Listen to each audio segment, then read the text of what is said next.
Talking money, don't talk to me. I be over here. Hello, everybody, and welcome to episode 29 of Paranormal Addicts podcast. As always, I am your handsome host, Kent. And we got our co-host, Chris, with us, as always. And our special guest today is Ray Kirby. Ray, thank you for being with us today. We'll start out as we always do. Just introduce yourself to everybody, and then we will get rolling. I'm Wade Kirby. I'm pleased to be here, and I thank you for the invite. Let's roll.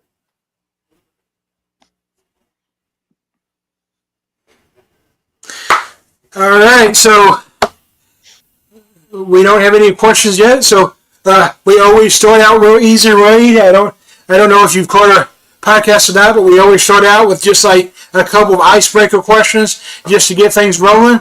The first icebreaker question is a two-part question, and that is, what is your favorite location, and what is your bucket list location? The bucket list house, second floor. And my favorite location, as far as level of activity and actually the enjoyment of investigating the location, because there was so much activity, would be the West Virginia Penitentiary. Yeah, that was pretty dynamic, and you could feel, even before I got into the building, and I had never been, an electric energy. They knew I was coming, and I was very excited. I said to Dan Revere, we're unloading the car and getting our equipment and bringing it in, and I said, I think they know that we're coming. He goes, oh yes, they know we're coming. And you could just feel the energy. It was very exciting. Yes, there was some dark there as well, but it was very, very exciting. And that experience over a 3-day period working with Ryan Buell, etc., and the Nesper team taught me the opportunity to investigate such a place, to gain information and learning, and to help someone. That's the most heavy in the priority. But the excitement, the able to dissect the energies, to teach, to break barriers such as fear, and acknowledge it. Actually, that's your first step. But my point is, that was one of my most exciting locations. Yes. Yeah, I've had a couple of experiences like that where as soon as you like get out of the car, you already feel the energy that they want you there. They want to tell you their story. And I had it at Gettysburg before I even got to the battlefields. Like as soon as I got to my B&B that I was staying at, they were already wanting to communicate. So yeah, that is always exciting. Icebreaker question number. Go ahead. Go ahead. I was just going to ask the next question. Sometimes when we go to an investigation or location, not always, but I'd say 80%, I don't want to know where we're going. I don't want to know what happened there. I like to go in cold, and I like to read the place. But sometimes I'll get a visitation from a spirit who is from the location, and I know that I've got to usually about an hour before, 45 minutes before I get there. And I'll get a rush of emotion, and I'll confirm that it's separate from mine, of course, and I'll say, click it down, because I can't talk to you if you're going to be this strong. So click it down, lower your frequency a little bit softer, and we'll talk, and you tell me what you want me to know. So, and then I'll go there and I'll correlate the information that I've been given, and that's terribly exciting, because you get confirmation from not only the location but a spirit before you even get there. That's exciting, and the images you get too. Yeah, I mean, I was born with the gift. I didn't look at it as a gift growing up, but I've learned to use it. I've learned that it's a gift. The more I've learned to use it, and as a kid, it would always scare me because they would come, like you said, they would come and tell me something, and then when I get to the location, I found out that that's what they wanted, and stuff. It scared me as a kid, but learning how to use it, yes, I love it. I had that happen to me when we went to the Octagon Horror there in Franklin, Kentucky. a lot of people say there's like a malicious spirit in the basement, but when I was in the basement, we actually caught a video of like it looks exactly like an apparition just pacing in front of the stairs, and then I was able to communicate. And it wasn't a malicious. It was, at least the one I spoke with, ended up being the family, and then they were still there because it was the place that they loved, and they did lose, they lost a kid there, and other stuff, but they loved the home. So anyway, yeah, that would be affirmation is always good. Territorial haunting. Right. Yeah. All right. Next icebreaker question is, what is your favorite piece of equipment? And you can't say yourself. We all know that we're the best piece of equipment. But what's your favorite piece of equipment that you use? What's ironic is that, and you said not yourself, but I'm going to break that rule because I don't have any equipment. I always use the Nesper team equipment, Dan's, and I didn't know how to use it. He showed, and I have an outline now how to use it. So my favorite equipment has been this and this for the past, I don't know, 25 to 35 years, 40 years. But I will say this: I recently obtained as a gift a REM pod, a EMF meter, digital recorder, and a star laser curtain thing. So I'm excited to get to know those, and I'm very grateful, and I will definitely be using them. So, which is my favorite? I'm afraid I got to say this right now. So. That's the best one. I mean, I have all the fancy equipment, Wade. I have everything. I just got the Apple box, from Ghost Scare, so I have all of it, and but I use my gift. But to me, the fancy stuff comes in handy when you're doing like a residential investigation, because it's a lot easier to go to a homeowner and be like, this is what I captured on the thermal camera, or this is the recording I captured. It's a lot easier to show that to the homeowner than just be like, this is I talked to this spirit and this is what they said. If I have the evidence, I just find it easier. But yeah, you got to trust your instincts, and that's the best tool we got.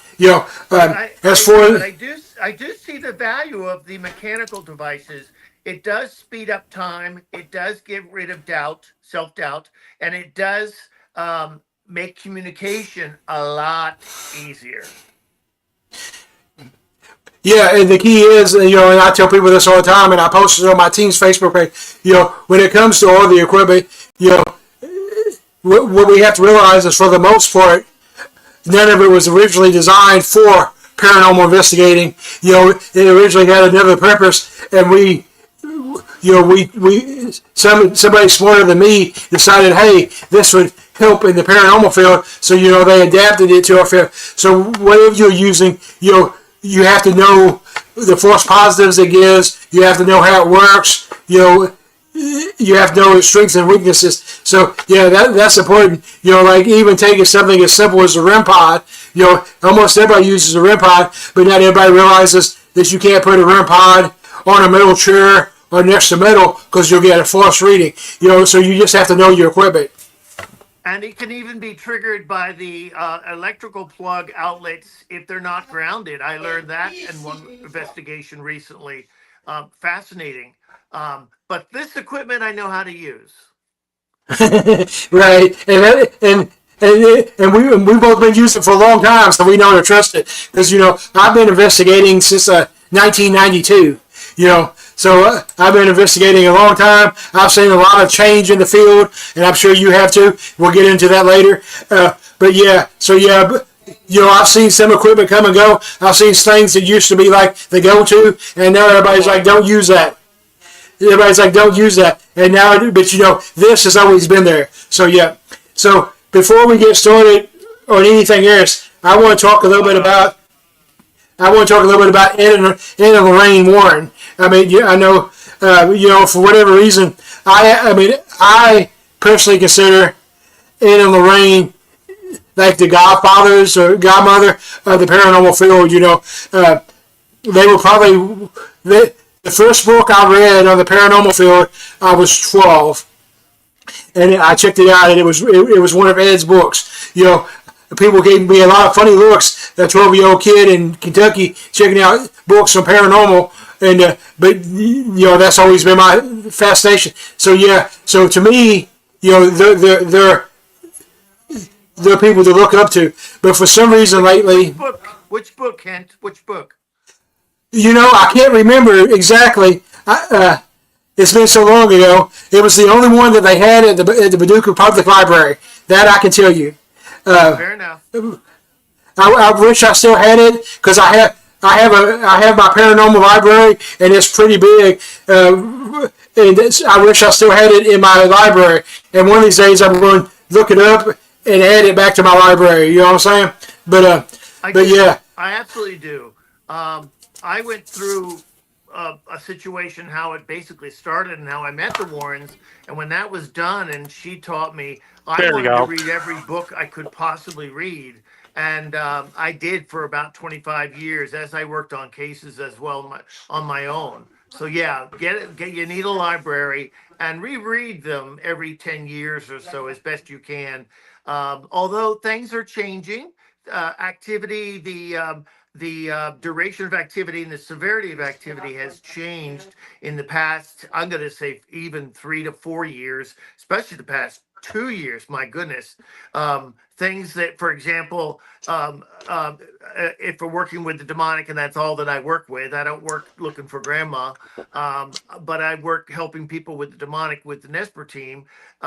They'll manipulate devices. They'll imitate your voice and say, they'll imitate the client's voice and call me and say, I don't need you to come today, everything's good. And then around 4 hours later, when I should have been there, they call and say, where are you? And I said, you said not to come. And that's the level they're working on now. That wasn't the case with Lynn Lorraine had no computers or cell phones. Mr. Warren would have loved the cell phone and the ability to record evidence. So go ahead. I digress, but it's a very interesting topic. The techniques that the spirits are using now are revved up and almost full throttle. I find it crazy they can make phone calls. Yeah.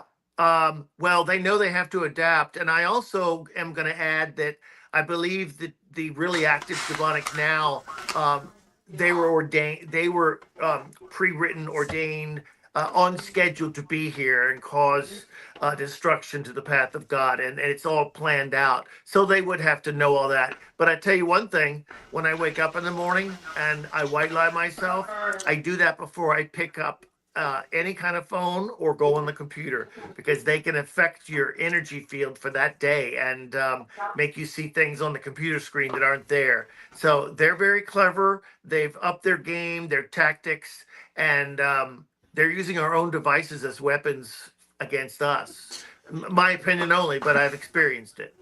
But why would they choose to make phone calls? I'm just curious.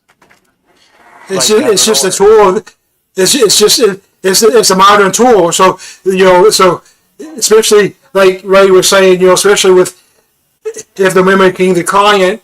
I didn't really like that term, but it's the best term we got. If they're mimicking the client and saying don't come because they know that they're going to be, we're there to help the client. So the one experience that I got with a phone call being made was the spirit. Malicious spirit mimicked the client's dead mom, and it was the dead mom's voice on the phone, and she had been dead for like 5 years. So yeah, it's a mind game for them. It's a tool that they can use. It's a tool that they can manipulate. Yeah, I mean, it's really no different than like a Ouija board. They can whatever they can manipulate, they're going to manipulate. Kent, well, you said that it was the voice of the mother had passed away.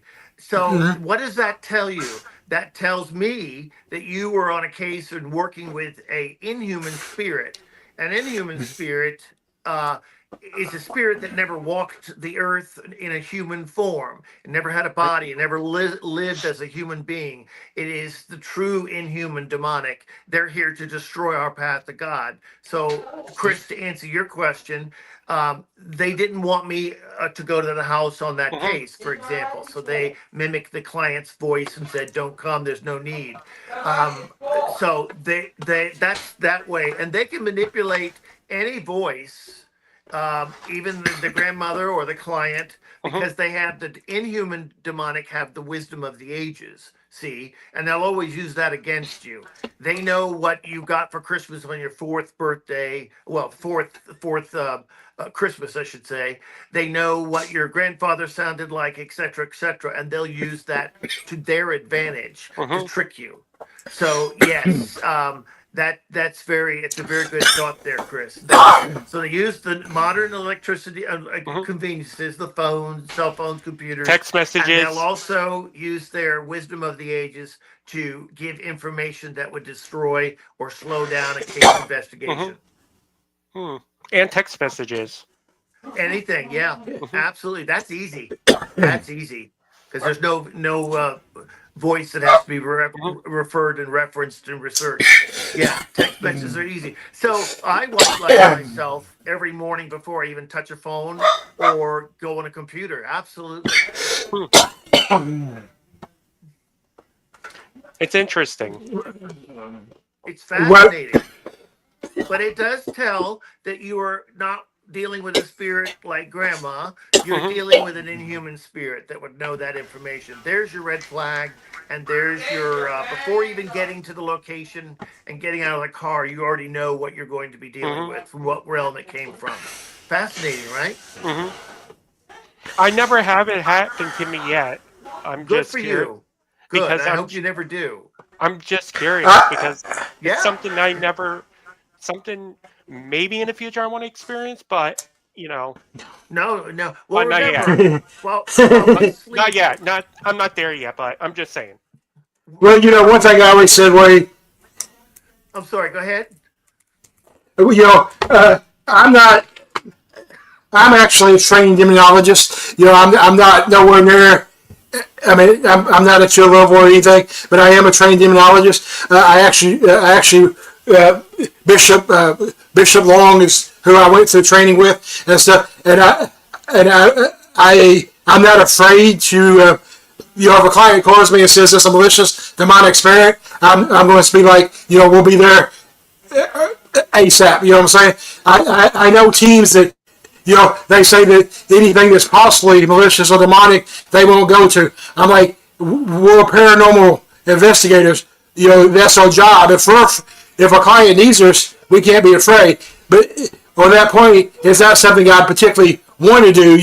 I'm not just. But if the client needs me, they need me. I'm not going to avoid it. Does that make sense? You follow me?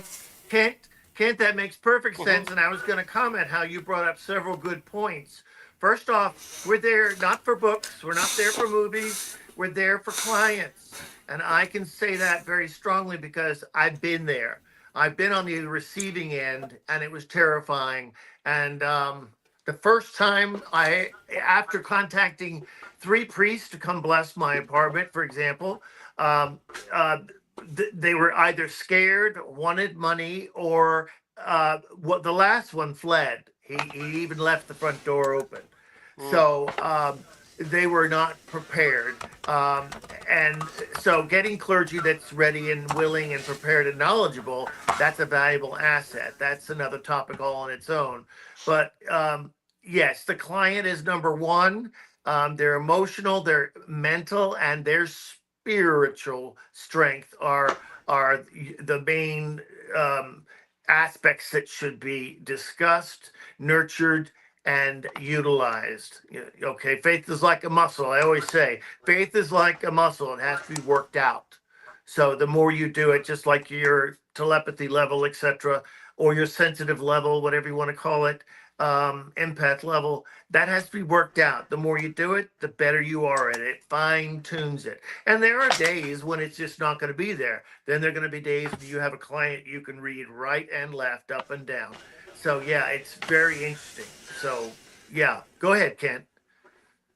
So, talking earlier about how they can manipulate stuff and how they know your past. The closest case I've ever had, and I probably should go ahead and just call it demonic. I just never really wanted to put that word on it, but it was definitely malicious. I've talked about it a few times on my show, but it was a residential case. It's when I lived in Indiana back in the days when I was a pro MMA fighter. So I was fighting out of Louisville and living in Indiana, and we got a call to come investigate this house. It was a location of a murder suicide, and the in-laws called us and asked us to come figure it out. And so, like, the history was, and it was even in the police report, the husband had lost his job and became severely depressed and was dabbling into devil worship and black magic, messing with stuff he didn't know what he was doing, and that was what drove him insane, and that was the theory of why he killed his kids, his wife, and then himself. But so we went to investigate it, and the first thing was it was probably too soon. We probably should have waited a little bit longer. It had only been like 3 weeks. But I'm at the in-laws' quarters, and especially in that circumstance, you can't tell somebody no. I mean, it's just not right. So we go there, and getting to the location was interesting to begin with because it looked like you were going into like a Stephen King novel or a John Carpenter movie, because you to get to the location you had to go underneath the famous crying baby bridge, where the mother supposedly threw her kid. So you had to go underneath it, and then when you got to the house, it was 100 feet catty corner from the house was an abandoned 1850s cemetery. So it was just creepy to begin with. So we get there, and the neighbors had actually knocked down the house to try and destroy whatever. So to get in, we had to crawl through the attic window but since they had the house knocked down, we actually entered the first floor. So as soon as we get there, the entity starts attacking my past. And my past is not, my childhood was not a positive childhood. It's drugs, alcohol, abuse, illegal, but that starts going in my head, all that stuff. And, so yeah, I definitely, I've experienced them using my childhood memories against me. And it's, yeah, and like you said, that can only be a non-living entity, a demonic entity, or, an inhuman. It can't be, spirit. Yeah, inhuman, yeah. So I definitely agree with that. But, the question I had before we got sidetracked, which is fine, because this has been a fascinating conversation, and I like Chris jumping in here with questions, because Chris is actually a skeptic when it comes to demonic entities. He's taken aside. He hasn't experienced it yet, and until he experiences it, he's going to hold judgment. So it's been an interesting conversation. That's smart, Chris. Mr. Warren told me, I was talking to him and saying that some my friends don't believe me, and I lost a lot of friends. That's partly a trademark of what a demonic attack can do and will do. But he said it doesn't matter if they believe you or not, Chris, for example. It or the situation. In other words, it doesn't matter if they believe in ghosts or not. They have not experienced it. It doesn't mean you're better or worse or vice versa. It's just it's not in their experience realm. They can only go by what they're told and read in a book or saw in a movie, but they haven't experienced it themselves. And I consider that a little graceful, because there's some things that I've experienced I don't ever want to think of or refer to again. So just go your path, Chris. Walk your path and do it in the light, and be good and be kind to animals, and don't rob banks or hit women, and you're going to be led where you need to be. And your growth, your spiritual growth and mental growth, emotional growth will be accompanying that at that pace and level when you're ready. See, God doesn't want to put anything that you can't handle, Hmm. and if there is a boulder, such as like what I went through in my apartment that I couldn't understand or know what to do, that was all a learning experience. And I learned just this year through talking to some people and the team that the inhuman demonic that attacked Hmm. me, it did not want me here. It knew I was going to be doing this later and teaching and going on cases, and it did not want me to do that. So it tried to destroy that path for Hmm. me, and I, I I learned a lot, but I didn't realize I was learning. I was in fear and uh, uh, just We're totally going from a destroyed biblical me. standpoint. Going from a biblical standpoint on that way, um, you know, that's all demons can do is destroy our past, what we're meant to do. They can't destroy our soul. It only belongs to God if we're giving it to Him. So they can't just so their mission is to destroy our testimony, our purpose, all that stuff. So yeah, so that makes perfect sense. And They then, want to destroy the path of yep, enlightenment. Yep. yep. So the question I got is, especially with you knowing the contributions of the history of the Warrens, why do you think there's a portion of the field nowadays that have kind of pushed them as not as fakes and just I don't get that. Do you understand why we have that? You know, My opinion would be they probably never met them. Number one, because they were the nicest, kindest people. Mr. Warren, and Miss Warren, but Mr. Warren on the first phone call was the only person that said, "I believe you, and I'll come help," and that changed everything. Um, there's no book on what I went through, or movie and TV show on the Travel Channel. It ain't gonna happen. So, um, by the way, I'm not a demonologist. I Hmm. have assisted in 3 exorcisms, but I am not a demonologist. So cut that crap right now. Um, and as far as the reputation of the Warrens, you either knew them or you don't. If you've gone through some things in your life where you're very untrusting and unhappy with the circle of friends that you have, you need to destroy others. That's your free will. God gave you that. God bless you. But I will always defend them and respect their honor and the family name. Absolutely. Ed and Lorraine went through like crazy investigations. Like one of the best crazy investigations. Like nobody like one of the greatest locations, like the Well, Conjuring house.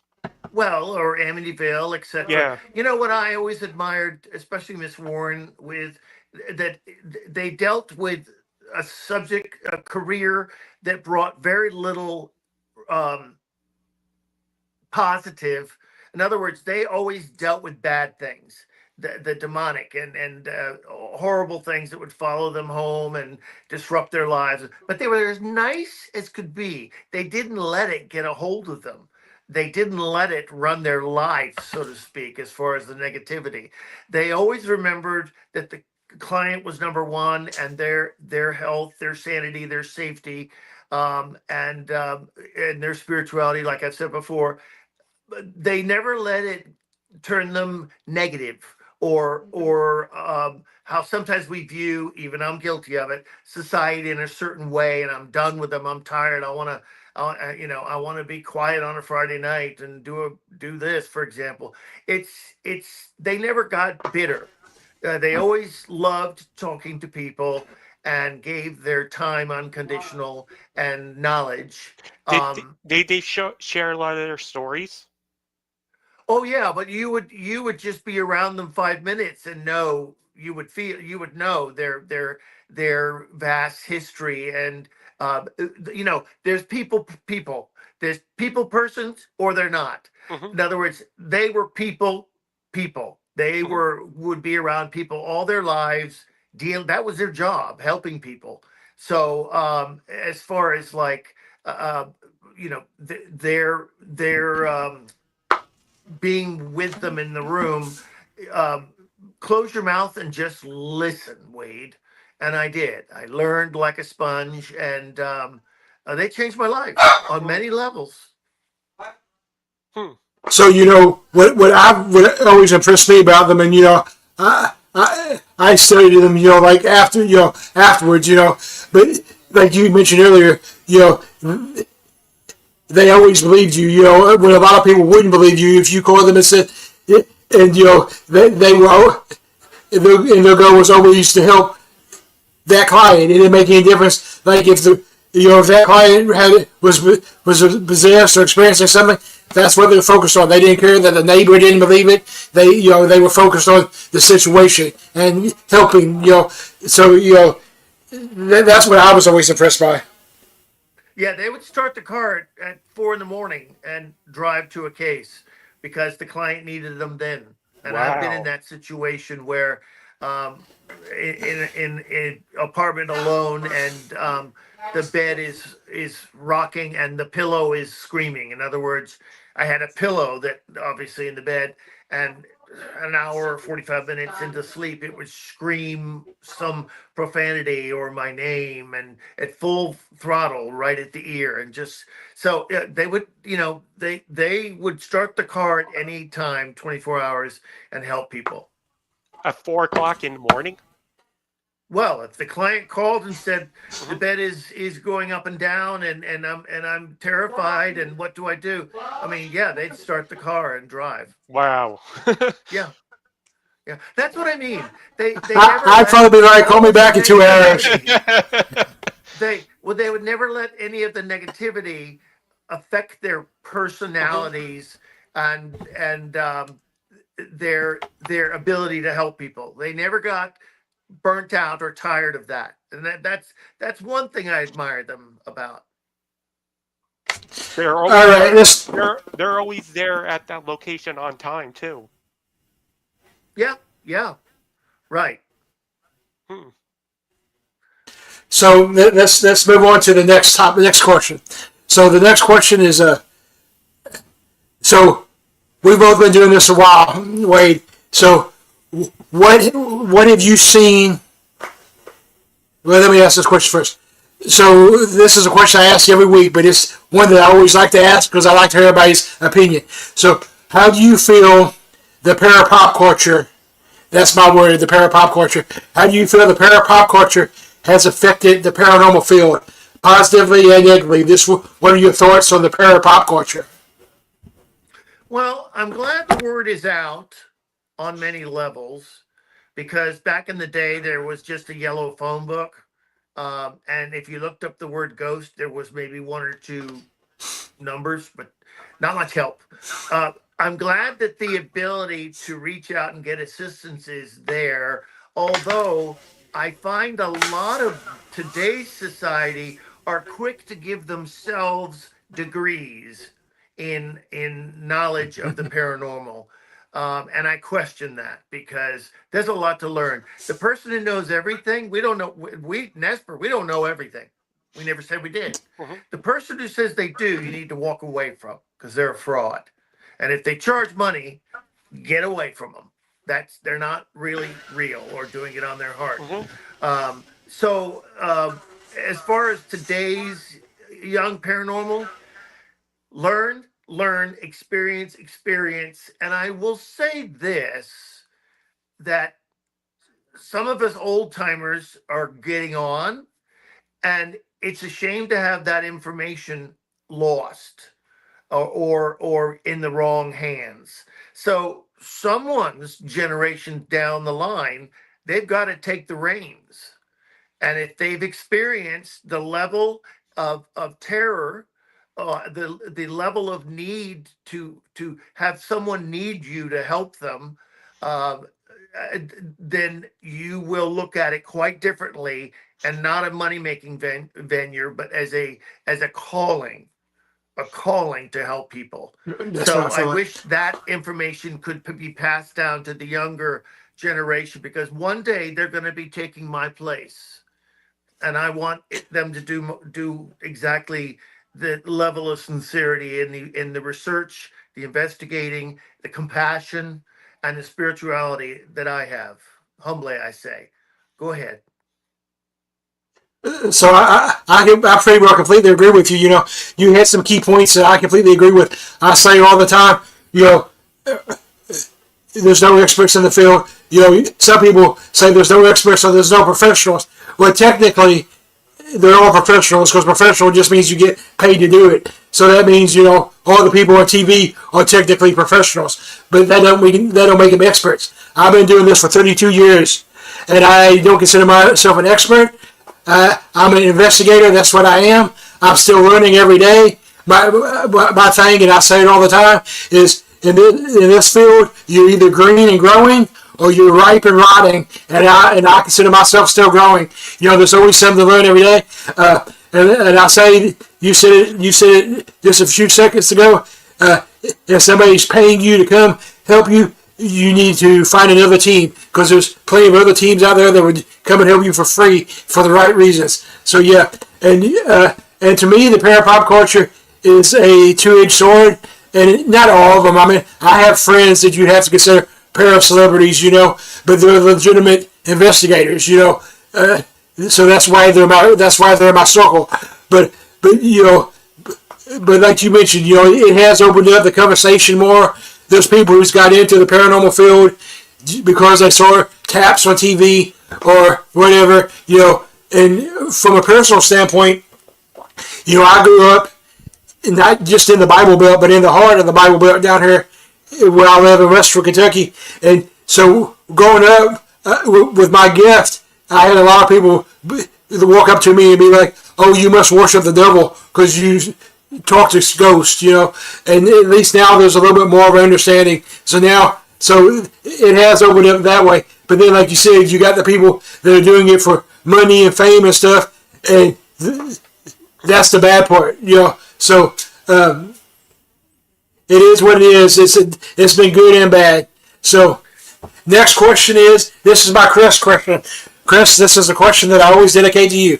So we have, for whatever reason, we have a lot of we have a lot of drama in the paranormal field right now.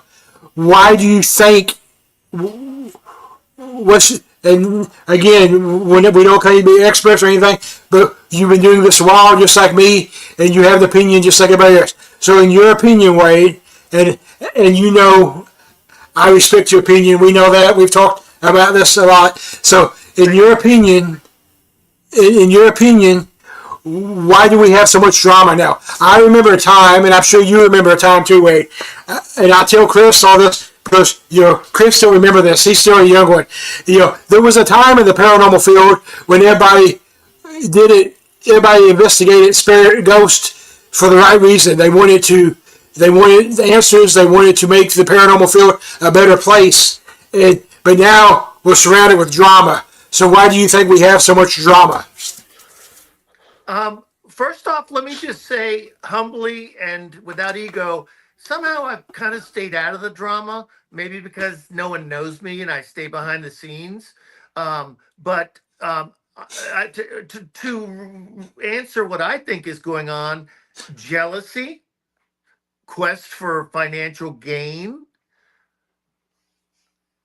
and lack of information on the field. So they'll tear someone down who is they think more knowledgeable than them or has something good coming down the line.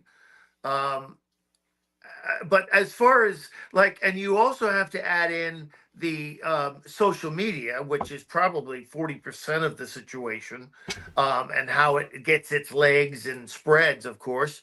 But I would say jealousy and resentment towards others in the field, which I don't understand.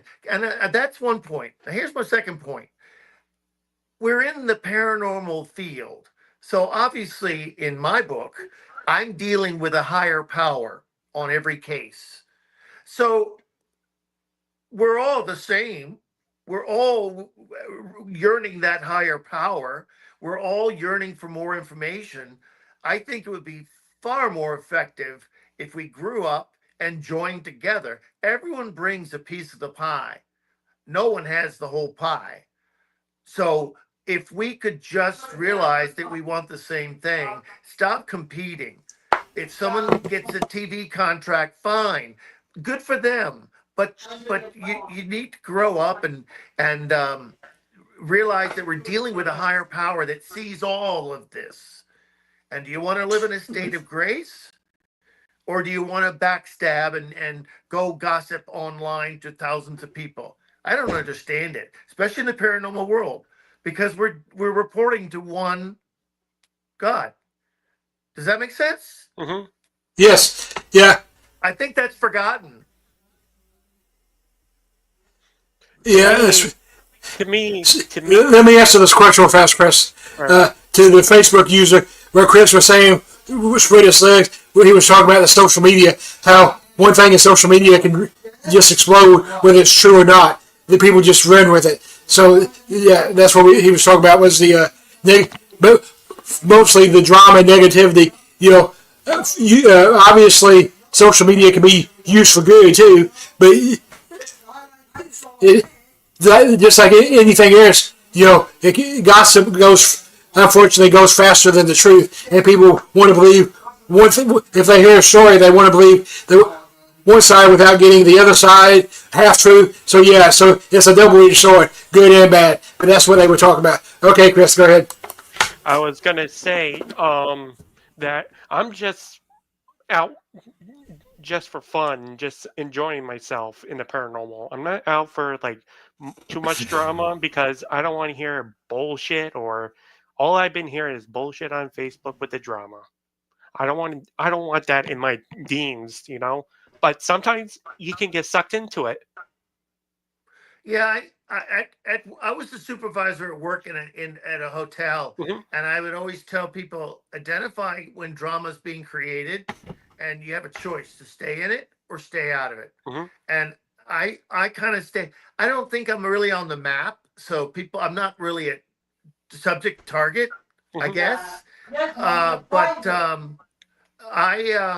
I don't like, honestly, some of the drama, I don't even really know what you're talking about. It does happen because I hear a lot of complaints, and I hear a lot of people being worried about that. But Mm-hmm. as far as like how to identify and locate it, I don't know.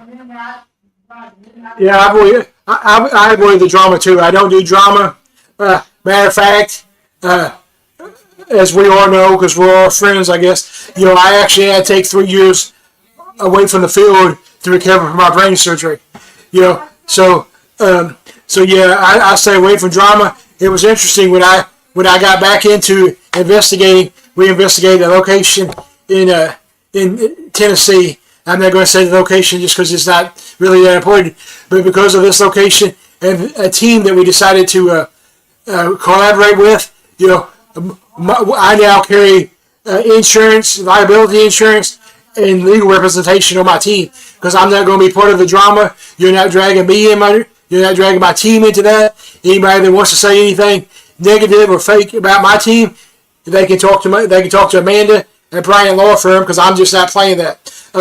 You know, so yeah, but you know, I kind of agree. I mean, I completely agree. You know, I've asked several people, and you know, they pretty well have the same thing. You know, there's a lot of people that come and try to use the field for money, and if that's what you're doing, this ain't the right field, because at least at the beginning, you're going to spend a lot more money than you're going to make, and then I've had some people say that some of the old guard, obviously not me and you, but some of the other ones are worried about their place in the field. I'm not worried about my place in the field. I'm an investigator. I'm here to investigate and help people. That's what I do. I support. I don't even really call it para unity. I got my para family. You know, if you're part of I consider you family, like you two that I'm talking to now. And you know, and what's interesting is, you know, I don't care about the TV shows and all that stuff, but my team, we do have an opportunity where we're going to be featured on a TV show in 2025, and I almost did do it because I don't care about that part, and I don't care, and I don't want any drama. But then I got to thinking, there's so much fake out there nowadays. This would be a good chance for people to see how it really is. Because That is because important, Kent. That's a good, valid point. yeah, so that's the reason I agreed to do it. So when we actually film the episode and everything, I'll let everybody know then. But right now, we're just it's kind of on the down low. You know what I'm saying? So, but yeah, so. Well, it was still 30 seconds ago. I have a question. Chris, let me make this quick point here. When I worked in the city of New York City, I worked there for 39 years, and someone was trying to drag me into their drama and bullshit. I would say Broadway, 5 blocks west, save it for the stage. I don't want it. So, Chris, what was your question? I was gonna say, why do you think there is so much fake stuff going around with fake paranormal? Well, I know the shows, not all of them, of course, and I'm not going to name names. They start with a script, and they have to have 5 specific lines said during the segment or scene. And to me, that's not a real investigation. They have a beginning, middle with the activity, and an ending result. And as far as helping a client goes, they'll spend the last 2 minutes of the 60-minute program and sum things up real quick without an explanation of what was involved, who was involved, and how'd that get done. So I watch about 2 paranormal shows a year because I can only yell at the TV so many times. I just get aggravated and frustrated, and I say, that's it, don't watch the shows. I save it for the real investigations. I do like watching like Tabs. I like watching Yes. Kinder Spirits. I like watching like the real stuff, not like and I loved watching Paranormal State back in the day because they deal, half their show is the clients and what they're going through. I find that very useful. I do like watching Portals to Hell, like Katrina. So and I think the Osborne family and stuff. Yes. I don't think I could mention 3 programs online on TV now. Anyway, that's me. I think the Osbournes are so funny when they do paranormal stuff. So what were you going to say? I was just going to say the thing is, talking about paranormal shows. I'm not going to name names and all that stuff. I'm like you, Wade. I don't really watch them. I think I've been in this field for so long that when I watch them, it's like that. That's not real, but there are some that you can't, like Taps, Ghost Hunters. Those, I agree, they're pretty religious. But even the show, like you said, there's a beginning and end. It's an hour show. But most of the time, their investigation is actually 3 days. They just condense it for TV, and and then you got the YouTube video people. Well, not all of them, but we have a lot of them who scream at demon every 5 seconds just to get likes and stuff. But it was explained to me by a mutual friend of ours that she said that what we really have to realize is instead of the people that tune into those shows, like they're tuning into it for shock value, really, not for paranormal. That's not the same people that's going to tune into like my show, So, but for whatever reason, there is a place for them in the field. The only thing I don't tolerate, and the only thing I'll call people out for is if you're faking stuff. If you're faking stuff, I'm going to call you out. Well, I can spot a faker in 20 seconds. And I know patronizing when you open the first syllable of your mouth. So good luck on that with me. But I don't have time for that, and we're done if that's the case, you see. But a real client who's under oppression, under duress, emotionally, mentally, and spiritually, physically as well, of course, they will be very vulnerable and in a state of need and confusion, and that's where I focus my energies as opposed to the Travel Channel, etc. um and if you're dealing Kent, to add one more thought on your statement a minute ago, if you're dealing with the demonic, you're going to know very, very soon. Yep. So we got a question. I don't really know where we're coming with this question, but I'm going to ask it anyway. The question is, how many languages did Wade have to learn to recognize a paranormal language spoken?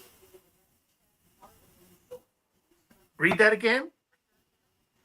How many languages did Wade have to learn to recognize paranormal languages spoken? Well, there's the language of light, but I don't think you're referring to that.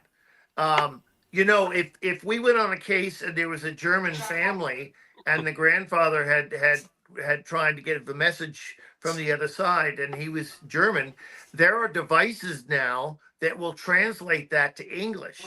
Isn't that a wonderful time and way to live and investigate? So no, I just speak English. I speak a little Spanish, a little Japanese even. But no, there are devices now if you're dealing with an international spirit that can translate that to English.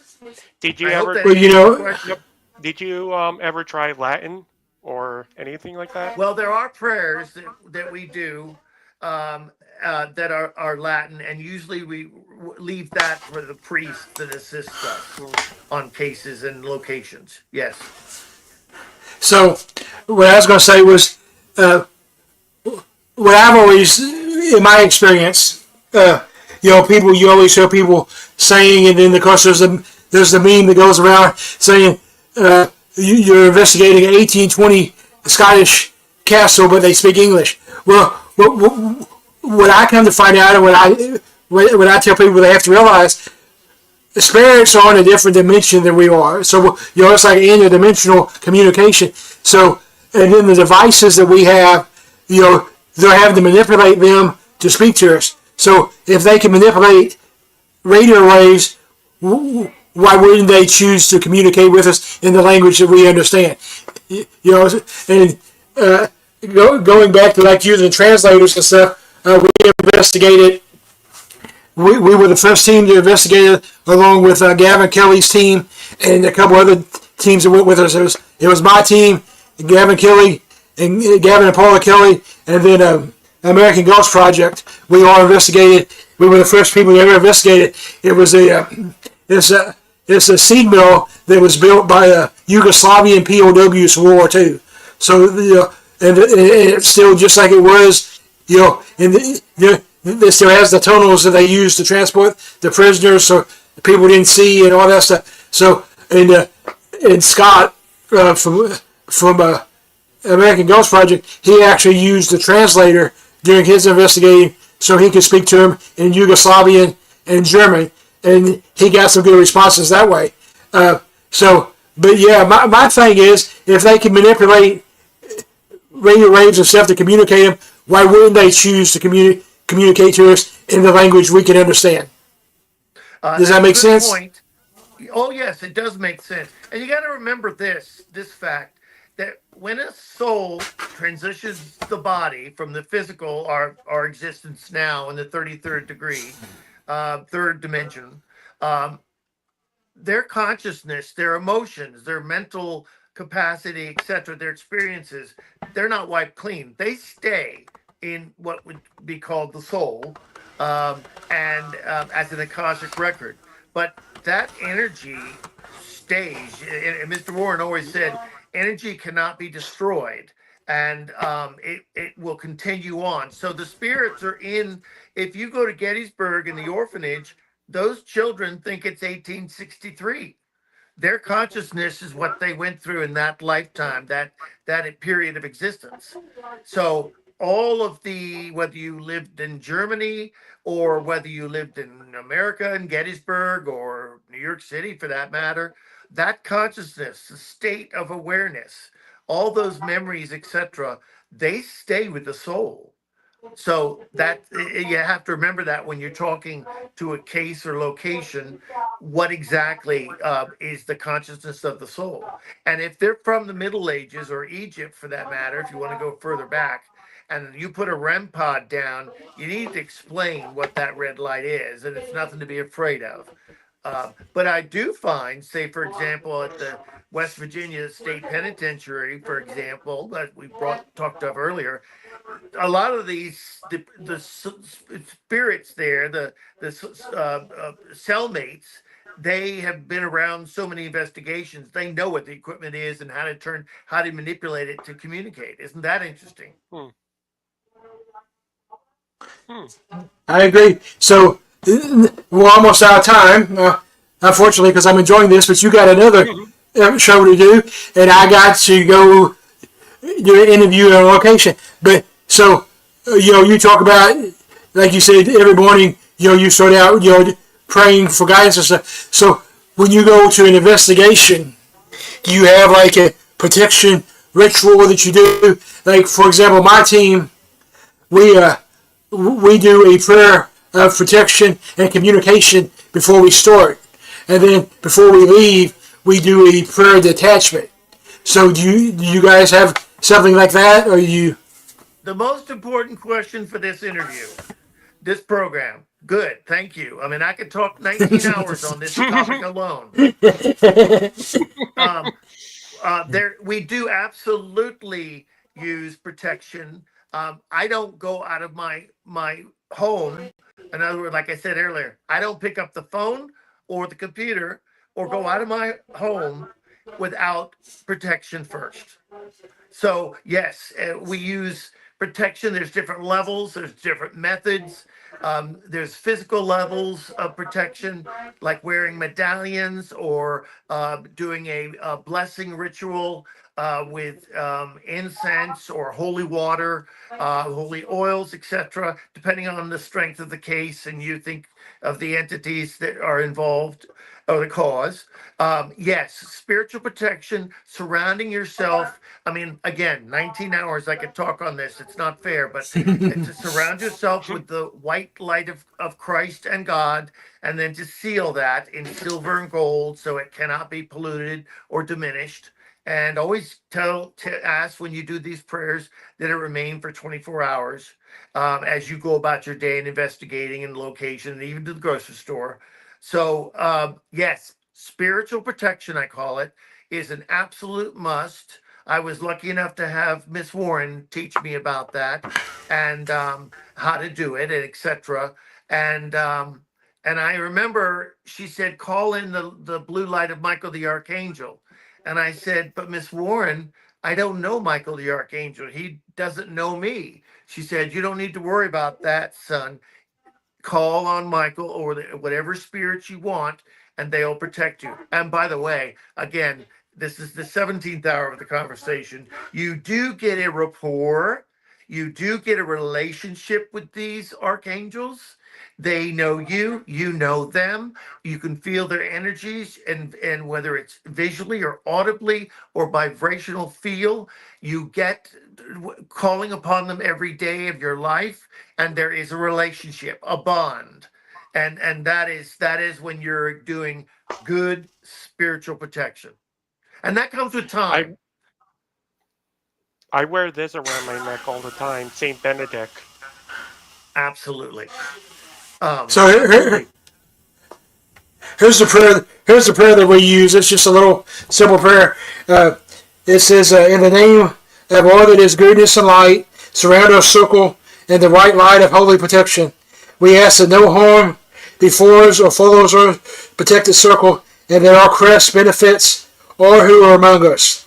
In the name, in all that is, in the name of all that is in goodness and light, we thank you for your protection of the holy white light. Amen." Amen.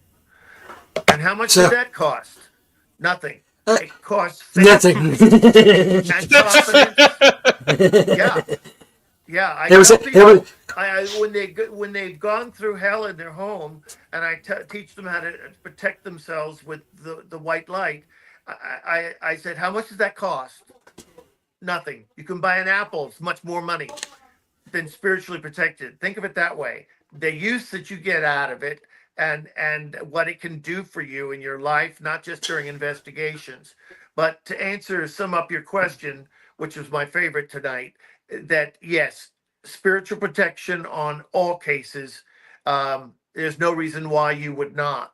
So, and if you've been slapped and pushed and kicked and punched, you'll never forget to use spiritual protection. I've actually been bit, Wade. Yeah. I actually had a spirit bite me, and it was an interesting investigation. I'm going to try to make this fast because we're actually at an hour, but it's an interesting story because like I said, not anything besides an investigator. At the time, not me. I've been doing this a long time. So we went to this location, and they don't. And the sad thing is, they don't allow investigations anymore.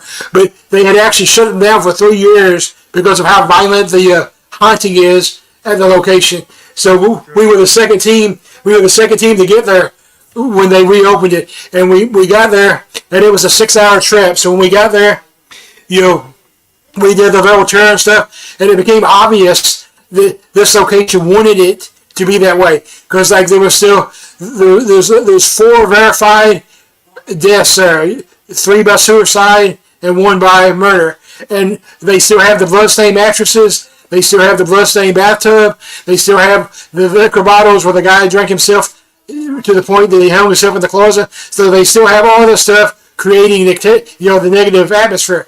So anyway, long story short, we invest. My thing is, I'm all about respect, the living, the dead, whoever. So I talk to the spirits just like I'm talking to you. So we get to the room where the bathtub is, and the story behind the bathtub is this 38-year-old mother committed suicide in the bathtub because her husband and kids just got killed in the wreck, and that was her response. So anyway, they still have the bloodstained bathtub. So I ask if I can get in, and I get yes or no. Well, I can't do yes or no, so I go ahead and get in there, and we're videoing this, and we got it on videotape and voice recorder and Paratech. We're using everything. So I started, doing just a basic EVP session, and it tells me to get out. Where my rule is, the first time you tell me to get out, I'm just going to keep talking because I'm there to find answers. When you tell me to get out 3 times, I will, but not just the first time. So we go on for a little while, and then the 3rd time we finally get out. So I'm like, okay, that's my rule. So I start to get out, and like I said, this is one of the old time bathtubs with the crawl feet. So I reach around and I'm pulling myself out. I have to get my team to help me out, and so as I'm getting out, I feel what felt like a really deep Indian burn on my right calf. And when we finally get me out, and we go to our base, our makeshift base, and when we get there, it looks like a double bite. So, yeah, Ken, so that you were dealing with 3 male spirits then. That's what I just picked up from you. Yeah, you were dealing with multiple male spirits at that time when you were in that location, in the situation in the bathtub. Yeah, that's very interesting. That makes perfect sense because that's not even the most dangerous thing that happened there. That's actually, at that location is the only location in my 32 years that I actually shut down early for safety, because the room that I mentioned earlier with all the liquor bottles, that the guy there in that room, he lived there. So they call it, the name of the location is Hotel Metropolitan. I'm sorry, the Anderson Hotel, and they call it a hotel, but it's really a transit hotel. So it's not. We're not talking about the holiday. So what was confusing at that location in that investigation is that the male spirits, you couldn't defer between one spirit to the other. So what they were saying is kind of tricking you and throwing you. That was a very confusing case. But that was a good one. I'm picking that up from you. Thank you. Does that make sense? And I think, yes, that makes perfect sense. Because in the room that I was talking to about, it's on the 2nd floor, and so me and Dennis, we did it, and so me being me, I decided to get in the closet where the guy hung himself, And as soon as I got in the closet, all my energy was drained, and I hit the ground. And so, Yeah, so then we. the male spirits that were in that near the bathroom area, they worked together to gang up on investigators such as yourself. That's all I'm saying. Yeah, that makes sense. Yeah, we plan on going back, but I'm going back with my whole team this time. Last time we only went with 4 people. This time I'm taking everybody. But anyway, we were actually overtime. Wayne, thank you for being on the show. We will talk again soon. Chris, you got a real quick question? Nope. Ken, it was nice. All right. You. Go to your next appointment, and it was my honor tonight. Thank you. Thank you, and we will talk again soon. Thank you, guys. Bye. Bye.